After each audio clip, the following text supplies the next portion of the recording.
পরিবেশ রক্ষায় শক্তিশালী কমিশন গঠন করার প্রস্তাব দিয়েছেন multiparty advocacy forum. Staff reporter Mohammad Ali জানান, প্রাকৃতিক সৌন্দর্য, আন্দোলন সংগ্রাম ও রাজনৈতিক সম্প্রীতির সারণভূমি চট্টগ্রাম। নানা কারণে এই অঞ্চলের গুরুত্ব বাংলাদেশে অপরিসীম। প্রয়োজনীয়তা রয়েছে এখানকার প্রকৃতি ও পরিবেশ এর ভারসাম্য ও স্থিতিশীলতার।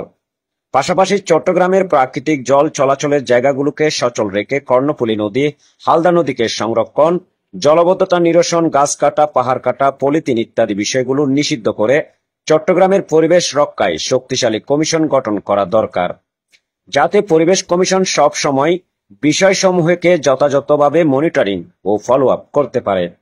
পাশাপাশি এনভায়রনমেন্টাল এডুকেশনকে পাঠ্য বইয়ের সংযোজন করা এবং দেশীয় গাছ ও ফল ফলাদি বীজগুলোকে সংরক্ষণ করা দরকার এবং প্রাকৃতিক দুর্যোগ মোকাবেলায় প্রয়োজনীয় ব্যবস্থা গ্রহণের মাধ্যমে সচেতনতা বৃদ্ধি করতে হবে এবং পরিবেশ সুরক্ষা আইন কঠোরভাবে বাস্তবায়ন করতে হবে। এই কথাগুলো বলেন চট্টগ্রামের পরিবেশ রক্ষায় টাউন হল সভার বক্তারা। মাল্টিপার্টি অ্যাডভোকেসি ফোরামের উদ্যোগে আয়োজিত চট্টগ্রামের প্রাকৃতিক পরিবেশ রক্ষায় করণীয় শীর্ষক কমিউনিটি টাউন হল সভা 30 এপ্রিল মঙ্গলবার চট্টগ্রাম শহরের বালি আর্কিড এর কফার সিডনি রেস্টুরেন্টের কনফারেন্স হলে অনুষ্ঠিত হয়। ইউএসএআইডির অর্থায়নে স্ট্রেন্থেনিং পলিটিক্যাল ল্যান্ডস্কেপ ও প্রকল্পের আওতায় ডেমোক্রেসি ইন্টারন্যাশনাল এই আয়োজনের সার্বিক সহযোগিতা করেন।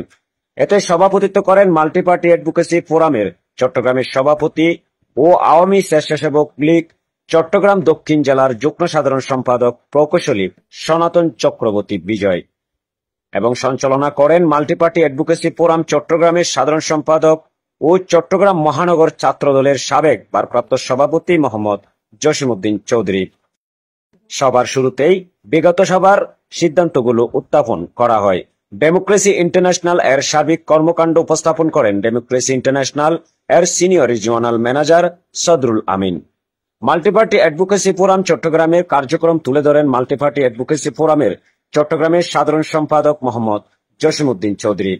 এতে অতিথি হিসাবে বক্তব্য রাখেন চট্টগ্রাম বিশ্ববিদ্যালয়ের প্রাক্তন উপাচার্য অধ্যাপক ডক্টর ইফতেখার উদ্দিন চৌধুরী, দক্ষিণ জেলা আওয়ামী লীগের বন ও পরিবেশ বিষয়ক সম্পাদক ও চট্টগ্রাম জেলা পরিষদের প্যানেল চেয়ারম্যান বোরহানউদ্দিন মোহাম্মদ এমরান, বাংলাদেশ পরিবেশ সুরক্ষা কেন্দ্রীয় নির্বাহী কমিটির সভাপতি এম এ হাশেম রাজু, চট্টগ্রাম বিশ্ববিদ্যালয়ের উদ্ভিদ বিদ্যা বিভাগের প্রাক্তন chairman professor doctor Abdul Gafur, পরিবেশ অধিদপ্তরের উপপরিচালক সেলিনা আক্তার, মাধ্যমিক ও উচ্চ মাধ্যমিক শিক্ষা বোর্ড চট্টগ্রাম এর সাবেক সচিব ও ভারপ্রাপ্ত চেয়ারম্যান সংগঠক ও বিশ্ব সাহিত্য কেন্দ্র চট্টগ্রামের প্রফেসর আব্দুল আলিম, চট্টগ্রাম বিশ্ববিদ্যালয়ের হালদা রিসার্চ ল্যাব এর সমন্বয়কারী অধ্যাপক ডক্টর মঞ্জুরুল কিবরিয়া, দৈনিক পূর্বকোণের সহযোগী সম্পাদক ও পরিবেশ মানবাধিকার আন্দোলন ফমার সাধারণ সম্পাদক সাংবাদিক আফসার মাহফুজ, পরিবেশবাদী সংগঠক ধরিত্রী রক্ষায় আমরা